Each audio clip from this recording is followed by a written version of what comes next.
ఏపీని కోకో హబ్గా తయారు చేసేందుకు ప్రభుత్వం ప్రయత్నాలు చేస్తుంది. ప్రభుత్వ ప్రయత్నాలకు తాము మనస్ఫూర్తిగా సహకరిస్తామని కోకో రైతులు చెబుతున్నారు. అయితే కోకో పంటకు సరైన మార్కెటింగ్, మంచి ధర లభించేలా చూడాలని ప్రభుత్వాన్ని కోరుతున్నారు.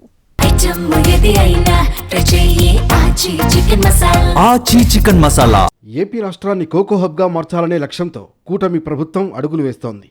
ఏలూరు ప్రాంతాన్ని కోకో సిటీగా మార్చేందుకు ప్రయత్నాలు ప్రారంభించింది. దీంతో రైతుల్లో ఓ పక్క ఆనందం కనిపిస్తున్నా మరోపక్క అనేక అనుమానాలు వారిని వెంటాడుతున్నాయి. ప్రపంచవ్యాప్తంగా కోకో గింజలకు డిమాండ్ పెరుగుతున్నప్పటికీ తమకు ఆశించిన స్థాయిలో ధరలు దక్కకపోవడం రైతులను నిరాశకు గురిచేస్తోంది. రాష్ట్రంలో 75,000 ఎకరాల్లో కోకో సాగు ఉన్నప్పటికీ ఎక్కువ సాగయ్యేది ఏలూరు జిల్లాలోనే.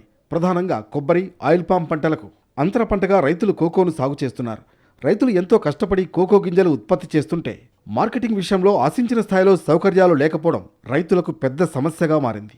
2-3 ఏళ్ల క్రితం వరకు కోకో గింజలకు మార్కెట్ ధర ఇచ్చి కొనుగోలు చేసిన కంపెనీలన్నీ ఇప్పుడు సిండికేట్గా మారి ధరలు తగ్గించి కొనుగోలు చేయడంతో రైతులు తీవ్ర ఇబ్బందులు పడుతున్నారు.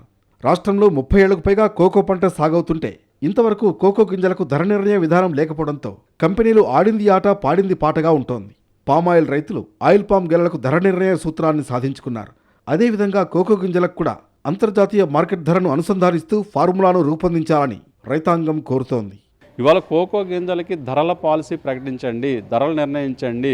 ఒక ఫార్ములా నిర్ణయించి ఆ ఫార్ములా ఆధారంగా ఆ ఫార్ములాను అంతర్జాతీయ మార్కెట్ ధరలకు అనుసంధానిస్తూ ఫార్ములా రూపొందించి ధర ప్రకటించి ఆ ధరకి కంపెనీలు కొనుగోలు చేసే విధంగా చర్యలు తీసుకోవాలని చెప్పి అడుగుతూ ఉన్నాం. అయితే వాళ్ళు అంతర్జాతీయ మార్కెట్లో కోకో గింజల ధరలు తగ్గినాయని చెప్తా ఉన్నారు. మరి చాక్లెట్ల ధరలు ఎక్కడ తగ్గలేదే? వాళ్ళు ఎక్కడైతే మార్కెటింగ్ చేస్తున్నారో క్యాడ్బరీ కానీ ఇతర కంపెనీలు కానీ వాళ్ళు చాక్లెట్ల ధరలు ఎక్కడ కూడా తగ్గించలేదు. అంటే ముడిసరుకు ధర తగ్గిందని అంతర్జాతీయంగా ధర తగ్గించేసిన పరిస్థితి ఉన్నది. మరి చాక్లెట్ల ధరలు ఎందుకు తగ్గించట్లేదు అంటే వినియోగదారులను మాత్రం దోచుకునే పరిస్థితే కనబడతా ఉంది. ఇటు రైతులు కూడా నష్టపరిచే పరిస్థితే కనబడతా ఉన్నది. రాష్ట్రాన్ని కోకో హబ్గా మార్చాలనే ధ్యేయంతో రైతులకు ప్రోత్సాహకాలు అందించేందుకు ప్రభుత్వం సిద్ధమవుతోంది. అయితే పంటకు ఆశించిన స్థాయిలో గిట్టుబాటు ధర లేకపోతే అన్ని పంటల్లాగే కోకో రైతులు కూడా నేలచూపులు చూడాలనేది రైతుల భావన. అంతర్జాతీయ మార్కెట్లో కేజీ కోకో ధర 800 రూపాయల వరకు ఉన్నప్పటికీ ఏలూరు ప్రాంతంలో చాక్లెట్ కంపెనీలు 400 రూపాయలకు మించి ధర చెల్లించట్లేదు. దేశవ్యాప్తంగా కేవలం 30,000 మెట్రిక్ టన్నుల కోకో ఉత్పత్తి అవుతుంది. మరో 1,00,000 టన్నుల వరకు ఇతర దేశాల నుంచి దిగుమతులు చేసుకుంటున్నారు.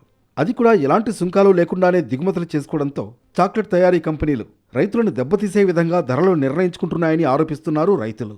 కోకో సాగును మరింతగా ప్రోత్సహించేలా కోకో పరిశోధన కేంద్రాన్ని ఏర్పాటు చేయకపోవడం పెద్ద సమస్యగా మారింది. దేశంలోనే ఆంధ్రప్రదేశ్ కోకో సాగు విస్తీర్ణంలో మొదటి స్థానంలో ఉంది. కోకో గింజల ఉత్పత్తి కూడా దేశంలో 50% ఏపీలోనే జరుగుతోంది. అయితే రైతులు కోరుతున్న విధంగా కోకో గింజల ధరల పాలసీ గురించి సరైన నిర్ణయాలు తీసుకోకపోవడం పెద్ద సమస్యగా మారింది. రైతులు ఆశిస్తున్నట్లుగా ధరలు నిర్ణయిస్తూ మార్కెటింగ్ సౌకర్యాలు కల్పిస్తే ప్రభుత్వం ఆశిస్తున్న లక్ష్యాలు చేరుకోవడం పెద్ద కష్టమైన పని కాదు.